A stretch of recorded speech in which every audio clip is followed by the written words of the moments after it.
Hello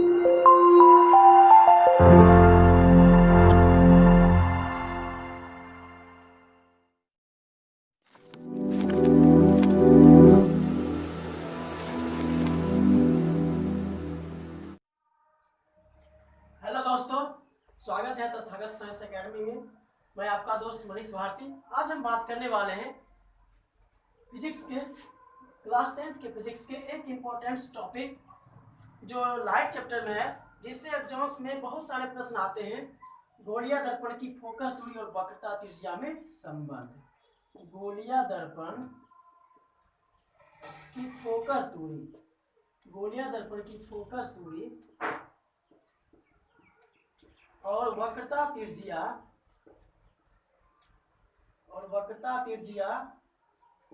में संबंध। गोलीय दर्पण की फोकस दूरी और वक्रता त्रिज्या में संबंध। तो फ्रेंड्स, इस संबंध से बहुत सारे प्रश्न पूछे जाते हैं एग्जाम्स में, या ऑब्जेक्टिव टाइप्स के हो, या 2 नंबर के प्रश्न हो, या फॉर्मूला प्रूव करने के लिए दिया जाता है। तो आइए हम बात करते हैं। तो कहा जाता है कि गोलीय दर्पण की फोकस दूरी, तो गोलीय दर्पण हम किसको कहते हैं? आप जानते हैं, अवतल और उत्तल दर्पण को क्या कहते हैं? गोलीय दर्पण। तो गोलीय दर्पण की फोकस दूरी जो होती है, फोकस दूरी को हम किससे डिनोट करते हैं? स्मॉल एफ से। इसके बारे में मैंने पिछले वीडियो में बताया था। यदि आप नहीं देखे हैं तो मैंने डिस्क्रिप्शन में लिंक दे दिया है, वहां से आप देख लें। तो गोलीय दर्पण की जो फोकस दूरी होती है एफ, वो वक्रता त्रिज्या की क्या होती है? आधी होती है। यानी गोलीय दर्पण की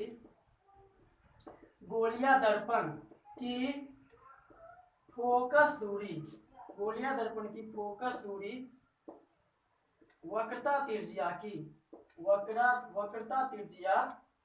की डैश होती है। तो क्या होती है? आधी होती है। क्या होती है? आधी होती है। यहाँ से प्रश्न पूछे जाते हैं ऑब्जेक्टिव टाइप्स के कि गोलीय दर्पण की फोकस दूरी वक्रता त्रिज्या की क्या होती है? तो आधी होती है। या आप इसको उल्टा करके कह सकते हैं कि गोलीय दर्पण की वक्रता त्रिज्या फोकस दूरी की दोगुनी होती है। यदि ऐसे बोले तो गोलीय दर्पण की फोकस दूरी वक्रता त्रिज्या की आधी होती है, या गोलीय दर्पण की वक्रता त्रिज्या फोकस दूरी की दोगुनी होती है। और यह जो नियम है दोनों दर्पण अर्थात अवतल और उत्तल दोनों दर्पणों के लिए क्या होता है? लागू होता है। जैसे आपको प्रश्न में दे दिया जाएगा, यदि किसी उत्तल दर्पण की फोकस दूरी कितनी है? 40 सेंटीमीटर है। यदि किसी उत्तल दर्पण की फोकस दूरी 40 सेंटीमीटर है और इसका क्या पूछ रहा है कि वक्रता त्रिज्या कितनी होगी, तो देखिए क्या होता है, r बराबर 2f।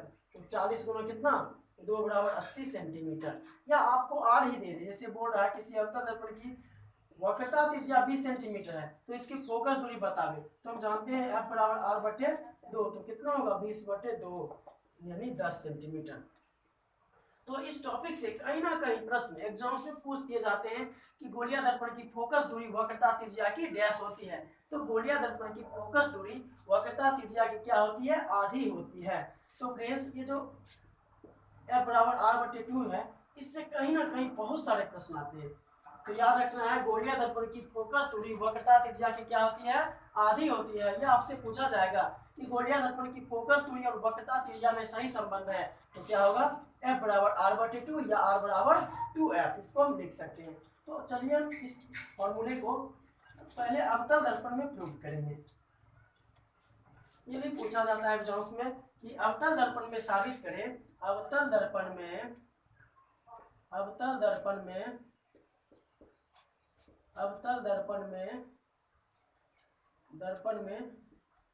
f बराबर r बटे 2 साबित करें।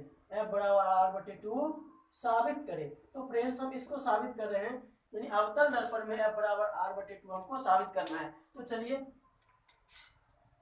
इससे पहले हम एक अवतल दर्पण बनाते हैं। एक अवतल दर्पण आपको पता है अवतल दर्पण हम किसको कहते हैं? तो जिसकी परावर्तक सतह क्या हो? धसी हुई हो। जिसकी परावर्तक सतह धसी हुई हो उसको हम क्या कहेंगे? अवतल दर्पण। तो निश्चित रूप से इसमें पेंट किधर से होगा? इस भाग से। और आपको यह भी पता होगा कि जब दर्पण के बीच वाले बिंदु को हम क्या कहते हैं? दर्पण का ध्रुव। और दर्पण जिस गोले का केंद्र होता है उसे हम क्या कहते हैं? वक्रता केंद्र। और इसी के बीच में, और आपको पता है वक्रता केंद्र से ध्रुव तक के दूरी को क्या कहते हैं? वक्रता त्रिज्या, जिसको r लिखते हैं। और अभी हम तुरंत देखें r बराबर 2f या f बराबर r बटे 2। तो निश्चित रूप से फोकस कहाँ होगी, वक्रता त्रिज्या के आधे पर। यदि आपका वक्रता त्रिज्या मान लो 20 सेंटीमीटर का है तो फोकस कहाँ पर होगा, 10 सेंटीमीटर का, यानी उसके बीच में होगा। तो इसके बीच में क्या होगा, एक फोकस। इसको हम किससे लिखते हैं, कैपिटल एफ। इसको हम क्या लिखते हैं, फोकस को कैपिटल एफ। तो चलिए मान लेते हैं एक अवतल दर्पण क्या है हमारे पास, एम है। यानी माना कि एक अवतल दर्पण एम है, एक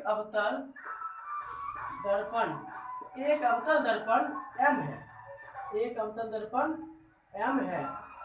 अब एम है, हम क्या करें, इसके प्रधान अक्ष हम किसको कहते हैं, तो पीसी को मिलाने वाले अक्ष को क्या कहते हैं, प्रधान अक्ष। यानी यहाँ से यहाँ आप जो एक्सिस देख रहे हैं ये बड़ा सा क्या होगा, इस दर्पण के लिए प्रधान अक्ष होता है। तो कहते हैं कि प्रधान अक्ष के समांतर एक प्रकाश की किरण हम मान लेते हैं ए बी है, एक प्रकाश की किरण ए बी है जो प्रधान अक्ष के समांतर दर्पण पर आती है।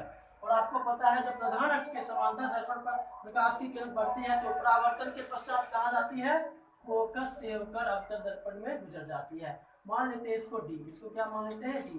तो फोकस से होकर गुजर गई, ये आपतित किरण, ये परावर्तित किरण।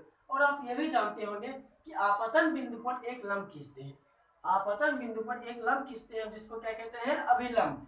मान लेते हैं ये आपतन बिंदु है, यहाँ से हमको एक नॉर्मल खींचना है। अब बहुत सारे स्टूडेंट क्या होते हैं, कंफ्यूजन में आ जाते हैं कि हम लंब कैसे खींचे, ये तो कर्व है, ये वक्र है, यहाँ पर सीधा लाइन है नहीं। यदि सीधा रहता तो मैं इस प्रकार से लाइन खींच देता। जैसे मान लो इस प्रकार से यहाँ पर कोई प्रकाश किरण आपतित हो रहे, यहाँ से लंब बोले तो सीधा मैंने खींच दिया। लेकिन सोचो यहाँ पर क्या है, कर्व है, इस तरह से कर्व है, इस तरह से बना हुआ है और यहाँ पर एक किरण आ रही है। सोचो गौर से, सब चीज भूल जाओ, पीछे वाले सब चीज भूल जाओ, बस इस पर फोकस करो। जब कर्व कैसा हो, सॉरी जब सतह क्या हो, वक्राकार हो, तब हम क्या करते हैं, इस पर एक स्पर्श तल खींचते हैं। सबसे पहले एक स्पर्श तल खींचते हैं और वहां से एक लंब को खींच देते हैं। तो कुछ नहीं, इसके स्पर्श में मैंने एक तल को खींच दिया और इसी तल पर एक लंब को इस प्रकार से खींच देंगे जो दर्पण के लिए, इस दर्पण के लिए क्या हो जाएगा, अभिलंब। इसको क्या कहेंगे, अभिलंब। तो इसी प्रकार से एक बिंदु इस प्रकार से यहाँ एक रेखा ली है और ये क्या हो जाएगा, इस दर्पण का अभिलंब। इस दर्पण क्या क्या हो जाएगा, अभिलंब। यानी BC क्या हो गया, B और C को मिला दिए तो BC क्या हो गया, इस दर्पण के लिए अभिलंब। तो मान लिया कि एक दर्पण क्या हमारे पास M है, तो क्या करते हैं, एक किरण AB दर्पण के प्रधान अक्ष के समांतर डालते हैं, दर्पण के प्रधान अक्ष के समांतर डालते हैं जो परावर्तन के क्या होती है, पश्चात कहां से गुजरती है, फोकस से गुजरती है। फोकस इसको क्या बोलते हैं, एफ से गुजरती है। चलो इतना काफी है, दर्पण के मुख्य फोकस या फोकस से गुजरती है। अब हम आगे क्या करने वाले हैं, बस कुछ नहीं, हमको रिलेशन किसमें निकालना है, वक्रता त्रिज्या r और ये फोकस दूरी f में, यानी r और f में रिलेशन निकालना है। तो कहीं ना कहीं हमें इस लाइन पर आना होगा, क्योंकि r f हमको कहाँ मिल रहा है, यहाँ पर r और यहाँ पर f। तो कहीं ना कहीं हमें किसी ना किसी तरह से इस लाइन पर आना होगा। तो इसके लिए मैं क्या कर रहा हूँ, चलिए इसको मिटा देते हैं। तो सबसे पहले देखिए ये तो लंब है और ये आपतित किरण और ये क्या हो गई, परावर्तित किरण। और आपको पता है अभिलंब और आपतित किरण के बीच बने कोण को क्या कहते हैं, आपतन कोण, जिसको किससे डिनोट करते हैं, बोलो बोलो, आई से। क्या लिखेंगे, आई। और इसको क्या कहेंगे, परावर्तित किरण और अभिलंब के बीच बने कोण को परावर्तन कोण, जिसको क्या लिखते हैं, आर, कोण आर। तो यहाँ पर आपतन कोण आई और परावर्तन कोण क्या हो गया, कोण आर। अब हमें आगे चलना है। तो देखिए हम अब क्या करने वाले हैं, सबसे पहले ये लंब हो गया, चूंकि BC क्या है, BC अभिलंब है, चूंकि क्या है, BC अभिलंब है, चूंकि BC अभिलंब है इसलिए ये क्या होगा, आपतन कोण, कोण A, आपतन कोण क्या होगा, A, कोण A, B और C। और से देखो इस कोण को हम आपतन कोण कहेंगे, तो यानी कोण ए बी और सी। तो कोण ए बी सी बराबर क्या, कोण ये होगा कोण सी बी एफ, या इसको हम एफ बी सी लिख सकते हैं, एफ बी सी। सोचो, चूंकि हम जानते हैं परावर्तन के नियम से, चूंकि क्या होता है आई बराबर क्या होता है कोण आर, कहां से, परावर्तन के नियम में हम पढ़े हैं कि आपतन कोण परावर्तन कोण के बराबर होते हैं। आपतन कोण परावर्तन कोण के क्या होते हैं, बराबर होते हैं। इसलिए ये आपतन कोण ए बी सी, कोण ए बी सी किसके बराबर होगा, एफ बी सी के बराबर। हम इसको इस तरह से लिख सकते हैं। अब आगे हम क्या करने वाले हैं, कुछ नहीं, यहां तक कर दिए। अब सोचो, ये ए बी, ये क्या है, ए बी है, ये ए बी और ये क्या है, सी पी, ये सी पी, देख रहे हो, ये ए बी और ये सी पी। यहां से ये दोनों क्या है, समांतर। पहले ही हम मान चुके दोनों क्या है, एक दूसरे के पैरेलल है, यानी समांतर है। तो यहां से एक तिर्यक रेखा, यहां से एक तिर्यक रेखा और से देखो बी सी, बी सी, ये बी और सी इसको कट कर रही है, मान लेते हैं यहाँ पर सी है। और से देखो यार, इसको मिटा देते हैं, ये ए बी और ये पी सी, और इसको एक तिर्यक रेखा बी सी क्या कर रही है, कट कर रही है। और ये कोण कितना है, आई है, ये कोण कितना है, आई। तो ये कोण कितना होगा, हम जानते हैं कि जब दो समांतर रेखा को, आप क्लास 9th में पढ़े होंगे कि जब दो समांतर रेखा को एक तिर्यक रेखा प्रतिच्छेद करती है तो उनमें एकांतर कोण क्या होते हैं, बराबर होते हैं। एकांतर कोण क्या होंगे, बराबर होंगे। और आपको पता है कोण ए बी सी और कोण बी सी पी दोनों क्या है, एकांतर कोण है। ये कोण और ये कोण क्या है, एकांतर कोण है। इसलिए कोण आई बराबर क्या होगा, ये इस कोण के बराबर हम कोण आई को ले सकते हैं, कोण ए बी सी बराबर कोण क्या होगा, बी सी पी। क्यों होगा, तो क्योंकि ये दोनों समांतर है और इसको एक तिर्यक रेखा प्रतिच्छेद कर रही है, इसलिए एकांतर कोण क्या होंगे, बराबर होंगे। जब एकांतर कोण बराबर होंगे, यानी ये कोण और ये कोण बराबर होंगे, तो हम इसको लिख सकते हैं कोण ए बी सी, कोण ए बी सी बराबर क्या होगा, कोण बी सी पी, कोण बी सी पी। इसको हम लिख सकते हैं इस तरह से। यहाँ पर ध्यान दीजिए, चूंकि ए बी समांतर क्या है, पी सी, ए बी समांतर पी सी तथा बीसी तिर्यक रेखा, बीसी तिर्यक रेखा किसे प्रतिच्छेद करता है, बीसी तिर्यक रेखा इसे प्रतिच्छेद करता है, इसे प्रतिच्छेद करता है। इसलिए हम इसको लिख सकते हैं कोण ए बी सी, कोण ए बी सी बराबर कोण क्या हो जाएगा, कोण ए बी सी बराबर कोण बी सी एफ, कोण बी सी एफ कहां से, एकांतर कोण से, कहां से, एकांतर कोण से, एकांतर कोण से हम लिख सकते हैं। अब देखो आगे क्या करने वाले हैं। अब हम इस बीसी को देखो, यहां पर जो कोण एबीसी है एफ बी सी के बराबर, और यहां पर क्या हो रहा है, कोण एबीसी बी सी एफ के बराबर। यानी जैसे तीन क्वांटिटीज है, मान लो एक ए है, एक बी है और एक क्या है, सी है। हम बोल रहे हैं ए जो है बी के बराबर है, ए किसके बराबर है, बी के बराबर, और फिर ए किसके बराबर है, सी के बराबर। तो डिफिनिट सोचो क्या होगा, बी और सी भी क्या होंगे, बराबर होंगे, बी और सी भी क्या होंगे, बराबर होंगे। यानी हम सभी को एक दूसरे के क्या लिख सकते हैं, बराबर। या और एग्जांपल लेते हैं, जैसे एक्स वाई जेड है, इसके पास 5 रुपये, कितने रुपये है, 5 रुपये। इसके पास हम बोले कि y जो है, y किसके बराबर है, x के बराबर।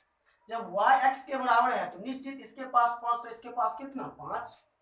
और फिर कह रहे नहीं नहीं, z भी किसके बराबर है, x के बराबर है। तो जब z भी x के बराबर है तो z के पास भी कितना, 5। तो डिफिनिट देखो तीनों क्या होंगे, 5 होंगे, यानी ये दोनों भी क्या होंगे, बराबर होंगे। उसी तरह यहाँ पर सोचो, यहाँ पर A B C F B C के बराबर है, जिस प्रकार यहाँ पर एक्स वाई के बराबर था और यहाँ पर एक्स जेड के बराबर था, उसी तरह ए बी सी जो है रिफरेंस है, ये दोनों के बराबर है। एक बार एफ बी सी के बराबर और दूसरे बार में बी सी एफ के बराबर। तो निश्चित हम कह सकते हैं कि एफ बी सी और बी सी एफ भी क्या होंगे, बराबर होंगे। जिस तरह वाई और जेड बी और सी बराबर थे, उसी प्रकार से एफ बी सी और बी सी एफ भी क्या होंगे, बराबर होंगे। इसलिए हम इसको क्या लिख सकते हैं, इसलिए कोण एफ बी सी बराबर कोण बी सी एफ लिख सकते हैं।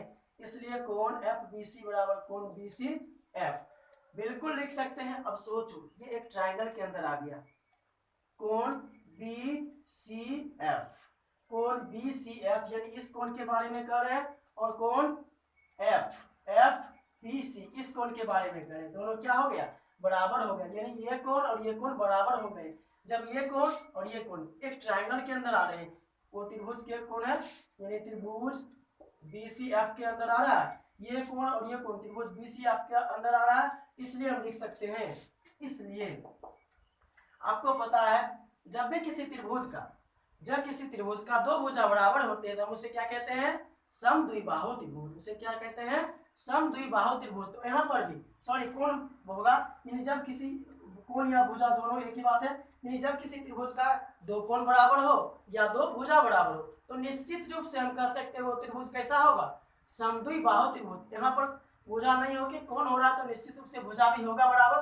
तो मान लेते हैं ये क्या है, एफ बी सी और बी सी एफ इस त्रिभुज के अंदर आ रहे हैं, और ये दोनों क्या है, एक दूसरे के बराबर है, और ये दोनों एक दूसरे के क्या है, बराबर है। तो निश्चित रूप से जब दो कोण बराबर हो रहे हैं तो दो भुजा भी बराबर होंगे, और हम कह सकते हैं ये त्रिभुज कैसा होगा, समद्विबाहु त्रिभुज। इसलिए त्रिभुज बी सी एफ, त्रिभुज बी सी एफ एक समद्विबाहु त्रिभुज है। त्रिभुज बी सी एफ एक कैसा त्रिभुज है, समद्विबाहु त्रिभुज, समद्विबाहु त्रिभुज है। जब समद्विबाहु त्रिभुज है तो आप जानते हैं कि जिस त्रिभुज के, यदि किसी त्रिभुज के दो कोण बराबर होते हैं, यदि किसी त्रिभुज के दो कोण आपस में बराबर होते हैं तो उनके सम्मुख भुजा भी क्या होंगे, बराबर होंगे, उनके सम्मुख भुजा भी क्या होंगे, बराबर होंगे। इसलिए जब समद्विबाहु त्रिभुज हमें पता चल गया तो उनके सम्मुख भुजा ठीक बराबर होंगे, या पहले इसको बाद में भी लिख सकते थे। तो चलिए एफ बी सी किस, इसके सम्मुख कौन है, एफ बी सी, तो एफ बी सी कहां पर है, एफ बी सी इसके सामने वाली, सम्मुख मतलब सामने वाली भुजा ये है, इसके सामने इधर चलो ये है, यानी सी एफ, यहाँ पर लिख सकते हैं सी एफ, और इसके सामने वाली भुजा बी सी एफ के सामने वाली भुजा ये होगा, ठीक से देखो ये होगा बी एफ होगा, हम इसको बी एफ लिख सकते हैं। अब मन है तो आपको आप लिख सकते हैं दोनों त्रिभुज क्या है, समद्विबाहु त्रिभुज है, या आप पहले लिख दिए तो चलेगा।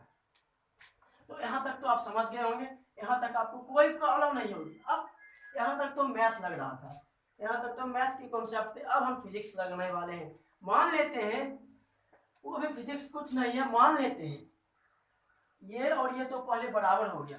अब क्या करेंगे, ये जो बिंदु है अपने जो सिलेबस में पढ़ते हैं दर्पण, अवतल दर्पण अपने जो सिलेबस में पढ़ते हैं वो बहुत छोटी होती है, उसका द्वारक क्या होता है, अत्यंत ही छोटा, बहुत छोटे द्वारक वाले दर्पण के बारे में अपने सिलेबस में पढ़ा जाता है। इसलिए ये जो अवतल दर्पण है इतना बड़ा नहीं, इतना बड़ा नहीं, बहुत छोटा होगा, बहुत छोटा। मान लो इस तरह से, जब इस तरह से दर्पण होगा, मान लो इस तरह से, तो यहाँ पर गौर से देखो, इसको हम फिर से लिख रहे हैं, इस लाइन पर आप गौर करो, इस लाइन पर, तो ये जो इस तरह से पहला नंबर एक प्रिंसिपल एक्सिस होगी, और यहाँ पर एक बिंदु क्या होगा, पी होगा, यहाँ पर एक पी होगा, उसके करीब में ये जो लाइन हम देख रहे हैं बहुत करीब बी होगा, कहाँ, बहुत नजदीक क्या होगा, यहाँ पर मान लो बी होगा, इस बिंदु पर क्या होगा, बी होगा।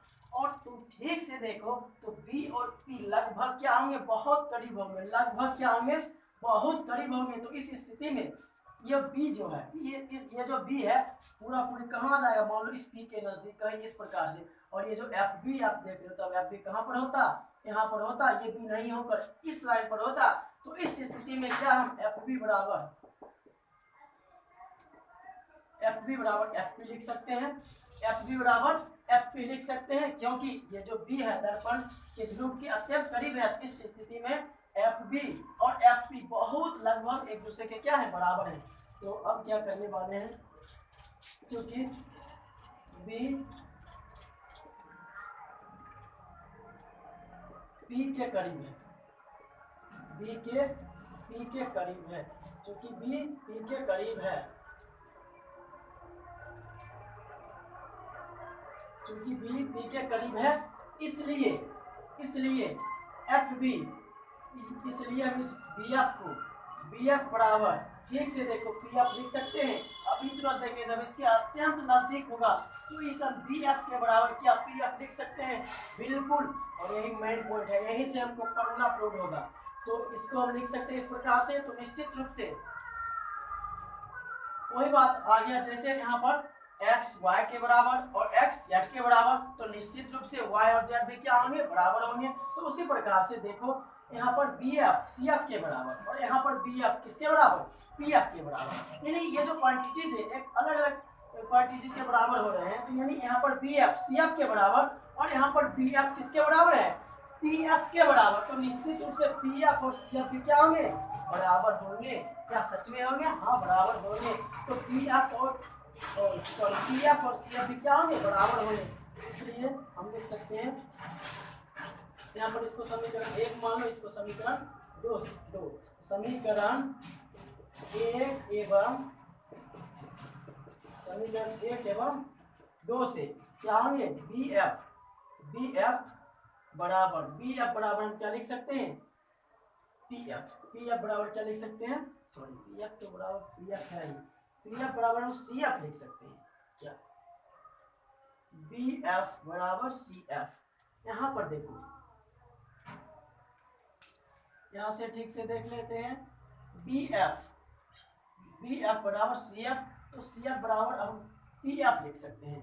चलिए ये जो cf है, यहाँ पर bf cf के बराबर और यहाँ पर bf pf के बराबर, तो cf और pf भी क्या होंगे, बराबर होंगे। तो इसलिए हम इस cf के बदले मतलब cf बराबर pf लिख सकते हैं। बिल्कुल देखो यहाँ पर bf cf के बराबर और bf यहाँ पर pf के बराबर, तो cf और pf भी क्या होंगे, एक दूसरे के बराबर होंगे। इसलिए हम cf बराबर क्या लिख दिए, pf लिख दिए। अब cf बराबर pf हो गया, बस अपना अपना वैल्यू पुट कर दो,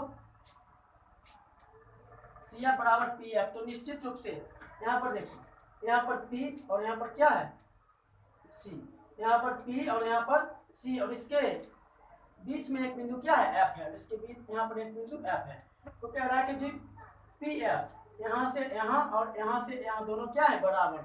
pf यानी pf और cf यानी ये दोनों क्या है, बराबर। मान लो ये 5 तो ये कितना 5, ये 10 तो ये कितना 10। तो हम कह सकते हैं निश्चित रूप से ये जो f है इस pc का क्या है, आधा है, यानी मध्य बिंदु है, यानी बीच वाला बिंदु है। तो इस स्थिति में क्या होगा, इस हम इस pf को क्या pc का आधा लिख सकते हैं, बोलो बोलो क्या लिख सकते हैं, सच में लिख सकते हैं। ये कितना 5, ये कितना 5, दोनों मिलाकर 10।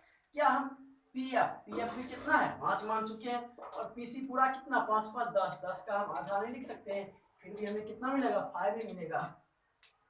तो ये क्या हो गया, pc का मध्य बिंदु है, इसलिए हम pc के मध्य बिंदु जब f है तो इस हम pf को pc पूरा का आधा लिख सकते हैं। क्या लिख सकते हैं, तो सच में लिख सकते हैं। इसलिए अब हम क्या करने वाले हैं, इसलिए यानी छोड़ देते हैं, मध्य बिंदु है डायरेक्ट लिखते हैं। इसलिए इस cf pf बराबर क्या आ जाएगा, pc/2, pf बराबर pc/2 लिख सकते हैं। उसका मध्य बिंदु है और इसका आधा ये हो जाएगा। तो pf बराबर pc/2 और उसका वैल्यू रख दो। तो pf को हम क्या कहते हैं, pf को स्मॉल f कहते हैं, आपको पता है। दर्पण के ध्रुव से फोकस तक की दूरी को हम क्या कहते हैं, फोकस दूरी, इसलिए इसको f और इसको pc को क्या कहते हैं, दर्पण के ध्रुव से वक्रता केंद्र तक की दूरी को वक्रता त्रिज्या, और वक्रता त्रिज्या को कैपिटल R लिखते हैं और इसको 2। क्या f बराबर r/2 हो गया। क्या हम इसको इस तरह से भी लिख सकते हैं, r बराबर 2f। तो बिल्कुल इस 2 को इधर ले जाएंगे तो f बराबर क्या हो जाएगा, सॉरी r बराबर 2f। तो हमें उम्मीद है आप अवतल दर्पण में f बराबर r/2 फार्मूला सिद्ध करना सीख गए होंगे। यदि फिर भी आपको कोई प्रॉब्लम है तो कमेंट में पूछ सकते हैं।